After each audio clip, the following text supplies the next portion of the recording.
We're fresh on the heels of the Queen's speech delivered by the condemned government, and in it you'll see a fresh attack on the whole ranges of society, from old people to young workers to the most vulnerable in society.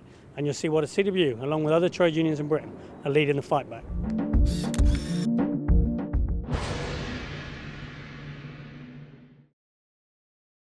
The government has already attacked pension benefits by reducing RPI increases to CPI. Now they're attacking on two more fronts. Firstly, they're freezing the age-related tax allowance for pensioners, and secondly, they're reducing the occupational indexation of pensions. The executive and the CWU retired members are starting a campaign against this, beginning with protests outside Royal Mail headquarters and BT headquarters.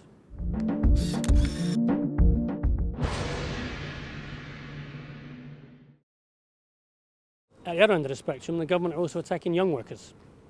They're introducing a system called workfare, where people have to work just to get their benefits and not a proper paid job. Not dissimilar to the 80s programmes of the Youth Opportunity Programme and the Youth Training Scheme, this is a disgraceful attack on young workers. In a Queen's speech that failed to generate industry, failed to support business and create jobs, this is another attack on young workers. And this union, along with the TUC and other unions, is going to continue to campaign against the workfare programme and for real jobs.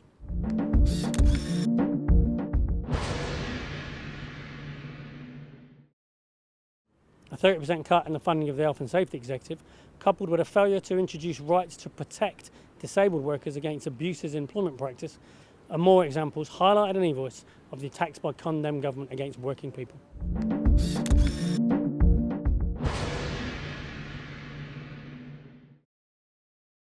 Finally, there's news in e-voice of a systematic approach by this government to attack workers' rights. Firstly, this government extended the qualifying period for workers to get rights against dismissal at work from 1 year to 2.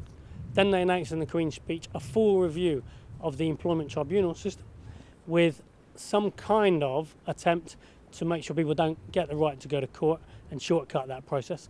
And then finally, they published a report they commissioned by Lord Beecroft, which reviews the whole system of employment rights at work and talks about the right of employers to have greater flexibility, including the right to sack at will workers in the UK. There's no question TUC, CWU and all unions across the UK will be fighting hard to protect long fought for employment rights and practices at work. Having read the plethora of attacks by the Conservative-led coalition government on working people and CWU members in the pages of e-voice, you won't be surprised to also see that our annual conference reaffirmed its affiliation and support for the Labour Party as the organisation we will continue to work with to fight against condemned cuts and attacks and to fight for the promotion of working people in the UK.